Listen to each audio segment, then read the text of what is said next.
Hey everybody, welcome back. We're doing section 3 today. So, your bell ringer is to answer how did cities grow during the Industrial Revolution? We're going to do section 3 notes and quiz. You'll probably have some time to work on your review guide. Um, Regular world history, your Industrial Revolution project is due at the end of class today. Honors, you're going to keep working on that research paper. Our objectives is to analyze the growth of cities and analyze working conditions in the factories and mines. So, like I said, people began to move to these new industrial cities. Um, People are going to, wealth is going to the entrepreneurs, and workers are going to live in poverty with harsh living and work conditions. There are going to be some reforms, but not many. Urbanization is a big term we have to talk about. It's the movement of people to cities. Again, this is due to changes in farming, population growth, and a demand for workers in the factories, along with factories in general. They needed essentially bodies. So a new social class is going to emerge. This is the industrial middle class. Um, they are going to benefit the most. These are the bourgeoisie, essentially. They're merchants, inventors, skilled artisans, real rags to riches stories. They lived in well furnished, spacious homes, had fancy clothes. Women got to stay home and raise their children instead of, sending the wife and the children to go work in the factories. On the other hand, we have the industrial working class, which lived in tenements or essentially the slums, multi-story buildings divided into very small apartments. They were very unsanitary and overcrowded. Labor unions are going to start to form. These are workers' organizations. They'll protest a variety of things. Another group we have to talk about that falls under this umbrella of unions are the Luddites. These are textile workers, specifically that are going to resist against labor-saving machines that cost people their jobs.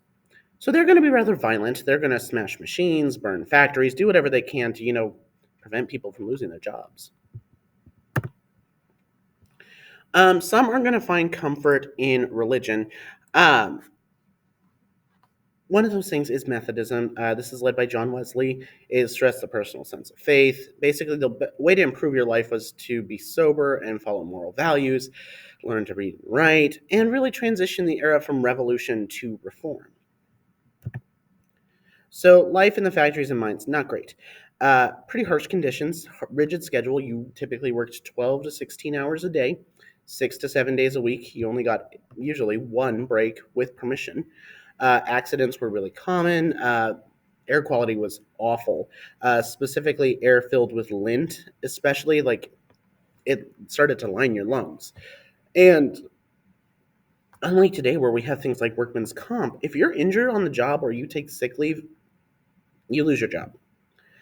It also, and this is where things kind of get a little interesting, women were more likely to be hired in factories than men because they could adapt more easily to machines. They were easier to manage, allegedly, as per the documents of the era, but also since they were women, they could be paid half the price.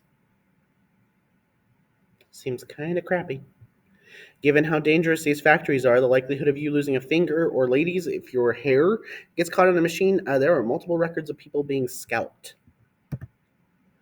Miners are going to face even worse conditions. They are going to be paid more because their job is more dangerous, but they're working in the darkness, breathing in coal dust, which is awful to your lungs. There's also a lot of dangers, explosions, flooding, collapsing tunnels, being buried alive. No, thank you. But children are going to have it even more dangerous because, they're small, tiny little fingers. They could climb into the machines and change out the spools, carry heavy loads, work in extreme heat.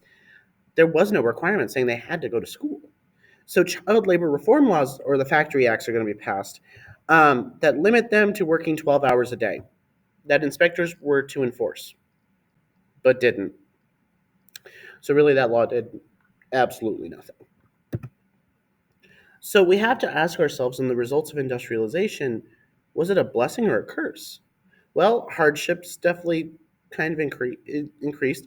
There were some reforms that, like child labor laws and increased wages. Okay, that's a slight positive. More people are going to gain the right to vote. Okay, that's a positive. More jobs, more opportunities. But again, we have to argue, was it a good thing or was it a bad thing? Sure, it was good in the fact that some people were able to improve their socioeconomic status, but on the other hand, others were downright struggling. All right, that's it for notes for today. You guys have a shag packet on factory life. I'll see y'all next time. Bye, guys.